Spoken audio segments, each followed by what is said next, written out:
Me, Dr. Atul Garg, Government Bangalore College, Deedwa.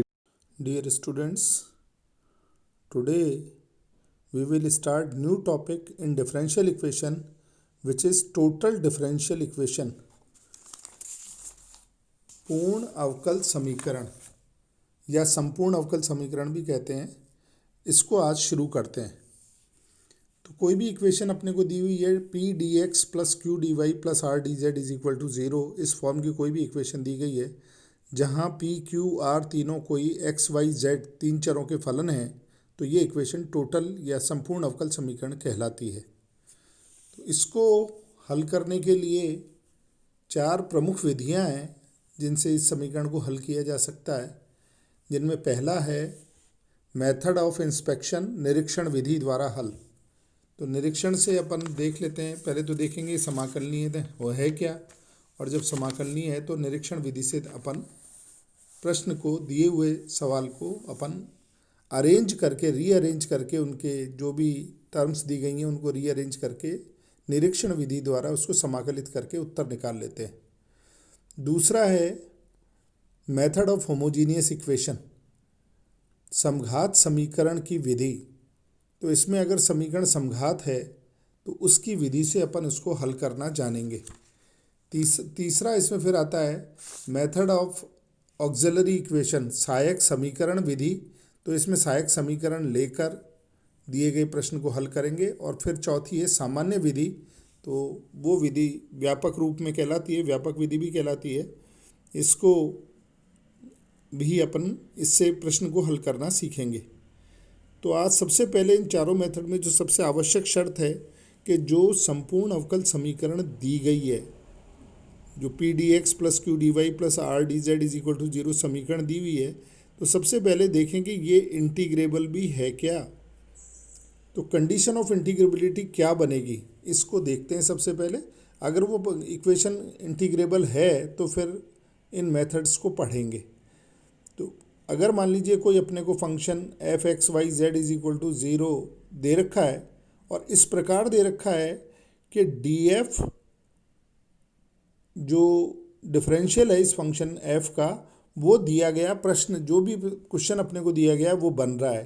तो अगर दिया गया प्रश्न डी एफ बन रहा है तो इंटीग्रेट करते ही F X Y Z is equal to zero जो आएगा या सी जी आएगा, वो कहलाएगा उसका समाकलन या हल। तो सीधी सीधी बात यह है कि जो प्रश्न दिया गया है वो अगर किसी डी एफ बराबर ज़ीरो से लिखा जा सकता है तो उसका समाकलन एफ बराबर सी उत्तर हो जाएगा। तो अब ये कैसे पता लगे कि जो समीकरण दी गई है उसको डी एफ से रिप्रेजेंट कर सकते हैं, मतलब जो फलन है उसके अवकलन से रिप्रेजेंट कर सकते हैं, तो वही कहलाती है कंडीशन ऑफ इंटीग्रेबिलिटी।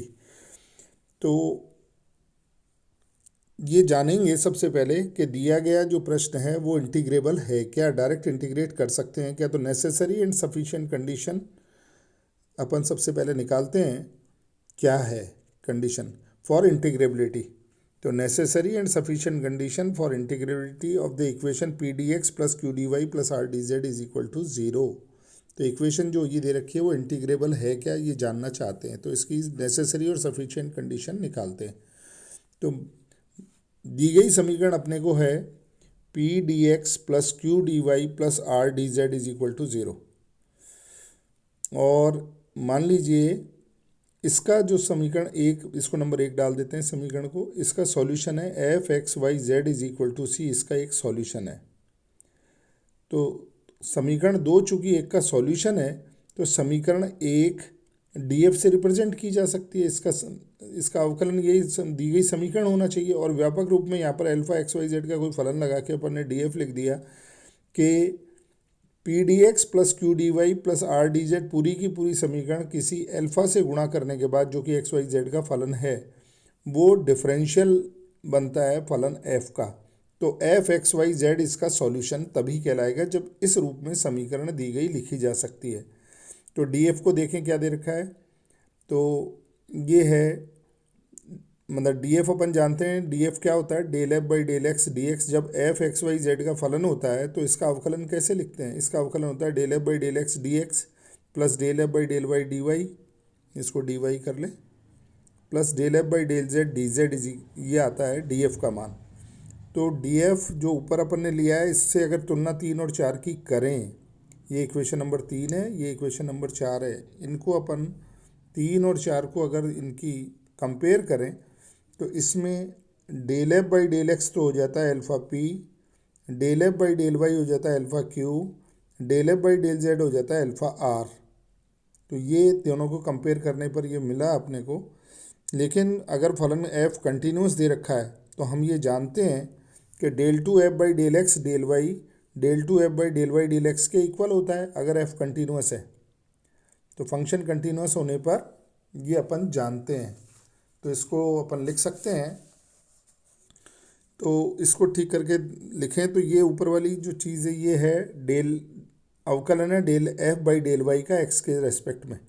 तो इस del two F by del X del Y को लिख सकते हैं del by del X of del F by del Y, और राइट साइड में ये लिख सकते हैं del by del Y of del F by del X का। और ये अवकलन है तो अपन ने इस रूप में इसको लिखा जा सकता है, तो वो अपन ने लिख दिया इसमें। अब चूँकि जो अपन ने ऊपर जो इक्वेशन नंबर 5 लिखी है उस 5 इक्वेशन से ये स्पष्ट है कि मान अगर अपन रखें del F by del Y का और del F by del X का, तो ये हो गया del by del X of alpha Q, क्योंकि del F by del Y है एल्फ़ा क्यू, वो अपन ने पुट कर दिया। और del by del Y of del F by del X alpha P, तो ये एल्फ़ा पी रख दिया। तो इसको एल्फ़ा भी चूँकि एक्स वाई जेड का फलन है, क्यू भी एक्स वाई जेड का फलन है, तो अवकलन करा तो पहला फलन दूसरे का अवकलन प्लस दूसरा फलन पहले का अवकलन। इसी प्रकार राइट साइड में किया alpha del P by del Y plus P del alpha by del Y.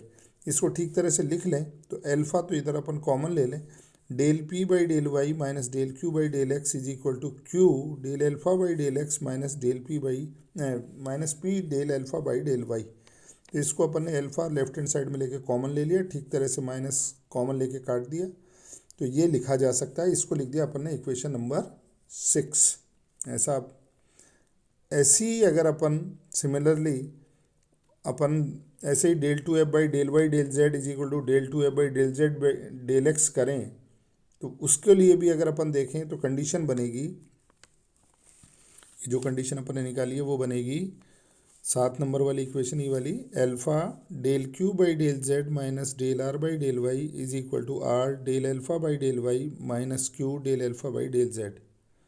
और थर्ड अपन ये भी बन जाएगी क्योंकि अपन इसमें लिखेंगे del two F by del X del Z is equal to del two F by del X del Z, तो इसको लिख सकते हैं। उससे थर्ड कंडीशन बनेगी ये जो अपन ने लिख रखी है, alpha del R by del X minus del P by del Z is equal to P del alpha by del Z minus R del alpha by del X. तो इन ये जो इक्वेशन नंबर 6, 7, 8 है, इसको अगर अपन 6 को आर से, 7 को पी से और 8 को क्यू से मल्टीप्लाई करें और फिर इनको जोड़ें तो इक्वेशन बनी P del Q by del Z minus del R by del Y plus Q del R by del X minus del P by del Z plus R del P by del Y minus del Q by del X is equal to 0। सबको left hand side में करके ठीक तरह से arrange कर लिया, तो यही है कंडीशन ऑफ इंटीग्रेबिलिटी, इसको 9 नंबर दिया है। और इसी को अपन याद रखने के लिए मैट्रिक्स फॉर्म में लिखें, डिटरमिनेंट फॉर्म में आ रही है ये पी क्यू आर, ये P Q R del by del X del by del Y del by del Z P Q R is equal to 0। ये डिटरमिनेंट फॉर्म में कंडीशन अपन याद रख सकते हैं, कंडीशन ऑफ इंटीग्रेबिलिटी। तो अगर दिया गया question condition of integrability satisfy करता है तो जो फर्स्ट मेथड है मेथड ऑफ इंस्पेक्शन, उससे अपन प्रश्नों को हल कर सकते हैं। मेथड ऑफ इंस्पेक्शन क्या है, इसमें सबसे पहले तो ये देख लें कि इक्वेशन एग्जैक्ट है क्या, एग्जैक्ट के लिए या इंटीग्रेबल है क्या। Del P by del Y अगर del Q by del X के, del Q by del Z del R by del Y के और del R by del X del P by del Z के equal है, तो condition of integrability भी direct satisfy हो रही है। ये तीनों चीज़ें, ये वाली तीनों मान डायरेक्ट निकाल के अपन देखें तो एग्जैक्ट अगर इक्वेशन है तो इंटीग्रेबिलिटी की कंडीशन भी सेटिस्फाई हो जाएगी, या कंडीशन ऑफ इंटीग्रेबिलिटी जो ये अपन जानते हैं, इससे सीधा क्वेश्चन को देख लेंगे है क्या इंटीग्रेबल, तो वो एग्जैक्ट भी होगी। तो जब एग्जैक्ट है तो उसके फिर जो इक्वेशन अपने को दी गई है, क्वेश्चन दिया गया है, उसको रीअरेंज करके देखेंगे कि वो इंटीग्रेट सीधी हो सकती है क्या। तो ये कहलाता है मेथड ऑफ इंस्पेक्शन। तो एक क्वेश्चन के माध्यम से इसे समझें तो आसानी से समझ में आ जाएगा, अदरवाइज़ फिर वो समझ में आने में थोड़ी दिक्कत होती है कि क्वेश्चन को कैसे करें। तो एक क्वेश्चन के माध्यम से इसे समझिए।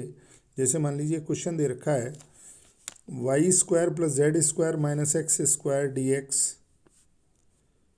Minus 2xy dy minus 2x Z D Z is equal to 0।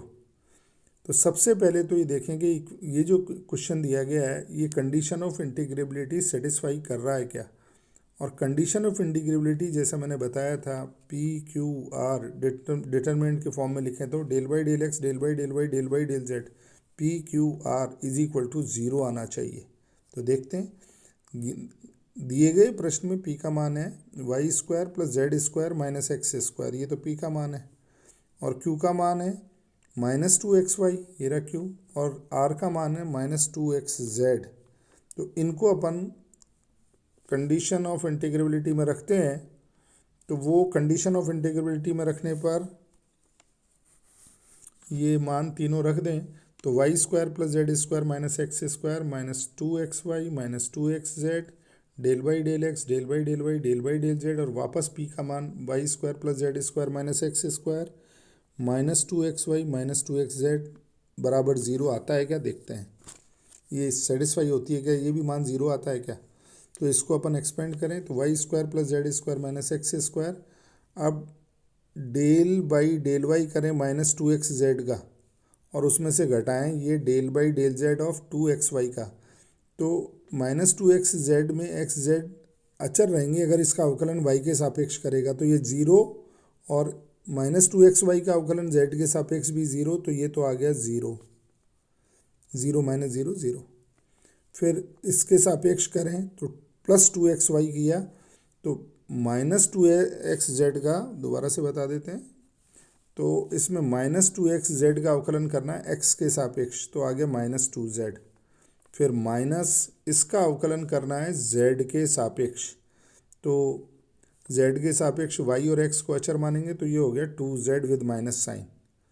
फिर लास्ट चलते हैं माइनस 2xz, और इसका अवकलन दिस माइनस दिस करेंगे तो माइनस 2xz तो लिख दिया। अब x के सापेक्ष अवकलन माइनस 2y आ गया, और इसका y के सापेक्ष अवकलन माइनस 2y आ गया, तो ये आ गया minus 8xyz plus 8xyz is equal to 0। तो 0 बराबर 0 हो गया, तो condition of integrability is satisfied. तो यहाँ पर समाकलनीयता का प्रतिबंध संतुष्ट हो रहा है, तो इक्वेशन डायरेक्ट इंटीग्रेबल है। तो अपने को उसको रीअरेंज करके ठीक तरह से निरीक्षण द्वारा देखना है कि इक्वेशन डायरेक्ट इंटीग्रेबल है तो फिर कैसे इंटीग्रेट करें। तो यहाँ पर अगर अपन दोनों तरफ इसमें एक्स स्क्वायर डी एक्स जोड़ें तो ये जो लेफ्ट हैंड साइड में था X square plus Y square plus Z square D X बन जाएगा, क्योंकि ये माइनस एक्स स्क्वायर जो था ऊपर, क्वेश्चन देखते हैं इस क्वेश्चन में, यहाँ पे देखें तो पहले तो इस इक्वेशन को लिख लिया Y square plus Z square D X is equal to X square D X, right side में ले गए, plus 2xy D Y plus 2xz D Z. अब दोनों तरफ अपन ने एक्स स्क्वायर डी एक्स जोड़ दिया, तो लेफ्ट हैंड साइड में तो बनेगा X square plus Y square plus Z square D X, और राइट साइड में हो गया एक्स स्क्वायर डी एक्स तो पहले से ही था, तो एक एक्स स्क्वायर डी एक्स और जोड़ दिया तो हो गया 2x square D X plus 2xy D Y plus 2xz D Z. तो इसको अपन ठीक तरह से लिख लें तो राइट हैंड साइड में 2x कॉमन आ रहा है, तो x D X plus Y D Y plus Z D Z बन गया। अब चर पृथक हो रहे हैं तो करें, तो डी एक्स अपॉन एक्स लिख कर इसको लिख दिया, 2 तो ऊपर ही लिखा रहने दिया, X D X plus Y D Y plus Z D Z over X square plus Y square plus Z square. Now integrate, अब इसको इंटीग्रेट करते हैं, तो लेफ्ट हैंड साइड में तो आ गया लॉग एक्स, और राइट हैंड साइड में इंटीग्रेट हो गया log of X square plus Y square plus Z square, और constant of integration log of C. तो X square plus Y square plus Z square C is equal to X, यही है इसका answer. दिए गए प्रश्न को समाकलन करने पर जो उसका आंसर आएगा इस प्रश्न का, तो इस प्रश्न का आंसर वही है, क्योंकि डायरेक्ट इंटीग्रेबल था, अपन ने डायरेक्ट इंटीग्रेट कर दिया, ये इसका आंसर है। तो इस तरह से इसके क्वेश्चंस बाय इंस्पेक्शन, निरीक्षण द्वारा तो इंटीग्रेबिलिटी की कंडीशन देखेंगे सेटिस्फाई हो रही है, तो फिर उसको रीअरेंज करके इंटीग्रेट करेंगे तो आंसर आसानी से अपन प्राप्त कर लेंगे। आप करिएगा, इसके सारे क्वेश्चंस हो जाएंगे।